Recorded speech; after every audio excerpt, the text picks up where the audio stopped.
Welcome to Community Connections with Amanda Orzalik. I am thrilled to kick off this journey where we're going to dive right into the heart of our community and shed light on organizations that are making a difference right here in NAPA. Today, I'm honored to introduce you to Emily Kark, who is the founder of Learning to Live Beloved Ministries, a nonprofit providing hope, healing, and restoration for female survivors of human sex trafficking. They're breaking free from modern-day slavery and learning to live completely beloved by Jesus. Let's dive right into their incredible story right now. Okay, Emily, can you start by sharing the story of the Learning to Live Beloved, how it came into existence, and your mission?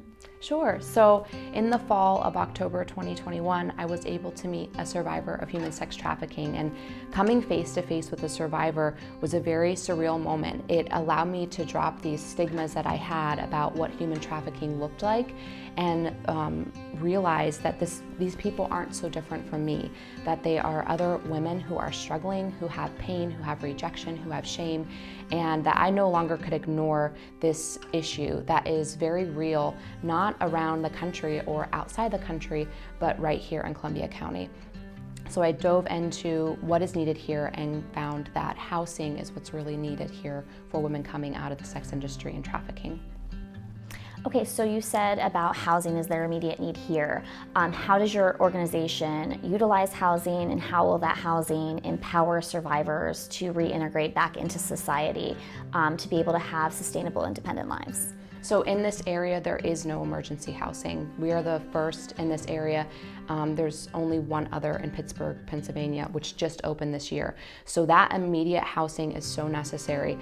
Someone who is living, being trafficked on the streets, if they want to get into a long-term home, they have to be 30 days sober, they have to be mentally sound. That's very difficult for someone to do who has endured grievous trauma, who doesn't know they're being trafficked. So our house is so important. It's this first step to getting connected with sober living, to getting connected with healing and health, and we're setting them up for long-term success, because now when we connect them to those long-term houses, they are going to be ready to dive into that programming, to the therapies, to the healing, getting GED, getting their graduate degrees, getting back into society, and not falling back into those old patterns of living.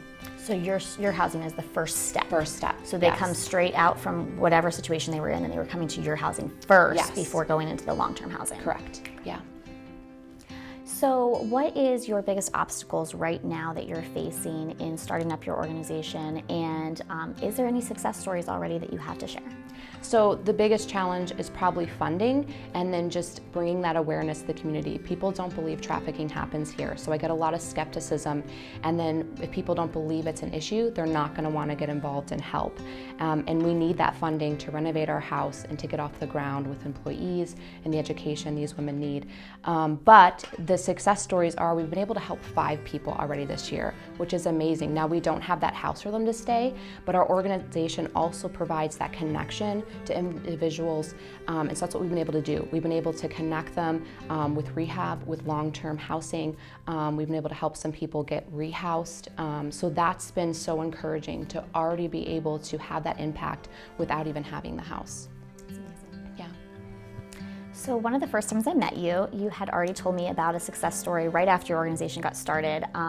Why don't you tell everybody how people find you and how you find the victims as well, and how those connections happen?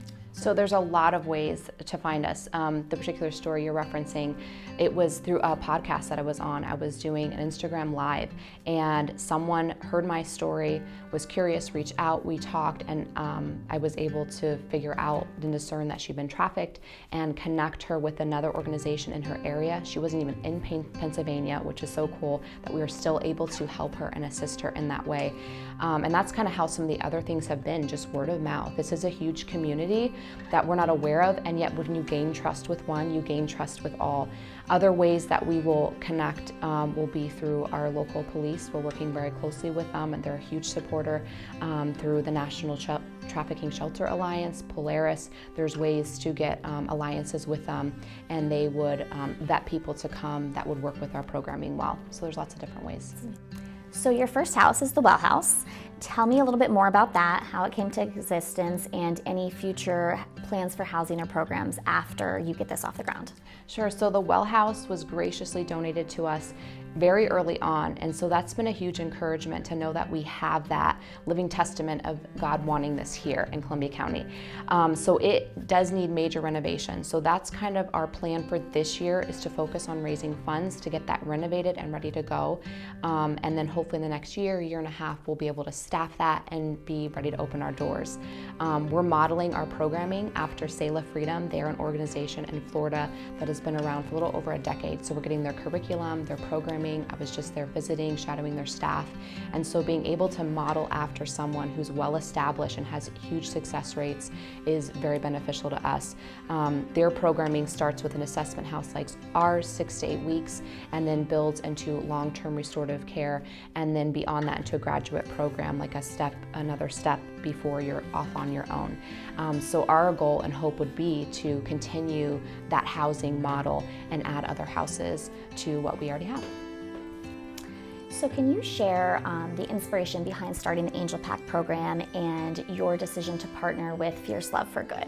So Fierce Love for Good was one of the first organizations that I learned of that was actively fighting trafficking. They do that through awareness and through their Angel Pack ministry. These are little blue bags. They have clothes in them, toiletries, a Bible, a book that I wrote with inspirational letters from God in it, and they're given to women in the industry, coming out of the industry, being recovered from trafficking. Some go to domestic violence shelters, homeless shelters. They're just little bags of love and encouragement to women in need. And so right away I knew that that's something that we would want here. Fierce Love for Good is out of Lewisburg. That's quite a distance, and we didn't have anything like that around here. So all of Learning to Live Beloved Ministries' goal is to create what doesn't exist. We want to fill in the gaps. We don't want to take what is already existing. We want to fill in and support what's already existing. So it was a no-brainer to start this, because the hope and goal is that these packs that right now are going to Fierce Love for Good and funneling out, that they will go to the women that we help in the future. So here at Pro Real Estate, we're going to be doing a supply drive for your Angel Pack program for the whole entire month of January. In our vestibule, we're going to have a box set up. What are some items that people can drop off, and how can members of the community continue to get involved, or additional businesses continue to get involved and provide support for you? Sure, yeah, so the items needed are those toiletries, new clothes. We like to do new clothes because a lot of these women don't have new things. We want to know that they're invested in and they're important enough that we want to spend that time and money on getting things that are new and not used for them. So we have a list that you're going to attach to our Amazon wish list, so people can go on there. It'll be shipped right to me, and then I'll take it to our packing center and get those bags packed and ready to go out. Other businesses like yourself can host a supply drive. Those are huge.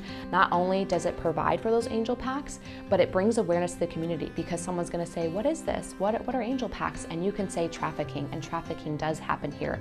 You don't have to be an expert. You don't have to have all the answers. You just have to start getting people to question, and they can do their own research. There's a lot of websites. Our website, we link to other websites where they can learn more about trafficking and how to help and how to protect themselves as well. So can you share about your upcoming vision for your event that's going to be taking place on January 13th? How can members of the community actively get involved after attending the event? What is the event about?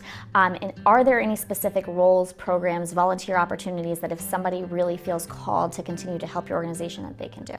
Yeah, so the event is a vision event. It's to cast that vision to our community, because if no one knows we exist and the important mission of why we exist, they're not going to want to get involved. So the event is going to share about trafficking. We have someone from the NAPA task force coming to speak about trafficking 101. We have some other members of the community coming to speak about what they do, why this is needed. I will be sharing our vision for the Well House and the ministry as a whole. After the fact, there are a lot of ways to get involved. This is an all hands on deck, and I want the community to feel empowered that every little piece matters. So just like having those supply drives, coming and helping pack the Angel Packs, we need donations, of course, but then even beyond that, with this renovation for the Well House, if there are businesses that want to sponsor a room, or businesses that say, hey, I will give 10% off paint or wood, or I will come and donate some of my time to do renovations. Those are amazing ways for you to fight human sex trafficking by getting involved and building this wall around our community. So reflecting on the journey and the inspiration behind the creation of Learning to Live Beloved, is there a message or any type of insight that you want to share with our audience? What would you like to say to those who are inspired by your story and your organization? Yeah, so I would definitely say don't give up. There were a lot of, I don't want to say haters, it's a little strong, but I think when you're kind of coming out of the blue, wanting to start something new, people have wisdom, unsolicited wisdom and advice that can end up being super discouraging because they don't have that vision. But if God has put something on your heart or you've been inspired by something, you gotta fight for that. You gotta trust that those things are gonna work out. And that's been proven true in my story. And I think sometimes we give up way too quickly. So I'd say keep fighting, keep going, don't give up. Follow those passions and those dreams. They're gonna pan out, and it matters for that one person. That's what I always try to remind myself. Like, if someone can be raped 20 times a day, I can get up, I can make this video with you, I can get up and speak when I'm nervous, I can travel, I can do long hours because that person needs someone. They are crying out for help and hope, and we all have to come around her and be that voice for her and fight for her. And so whatever has been put on your heart, you gotta fight for that thing too and for that person. So I just want to say thank you, Emily, for coming today and sharing your incredible mission and the stories behind Learning to Live Beloved Ministries. I want to say thank you for your service to our community. Your dedication in restoring lives is truly inspiring with what you're doing. To my viewers, stay tuned for more heartwarming community connections where we will continue to explore the remarkable stories and initiatives shaping our community right here in NEPA. Thanks for watching. In order to stay tuned for more community connections, where we're going to continue to explore remarkable stories and initiatives that are shaping our community, I need you to do something pretty cheesy for me. I need you to hit like, subscribe, comment, or even share this video. It really does actually help me out. And on top of that, if you have any recommendation of a person, nonprofit, or business that's really changing and shaping our community right now, I would love to have that recommendation so I could reach out to them. And so hopefully we can have some more community connections on here soon. Stay tuned.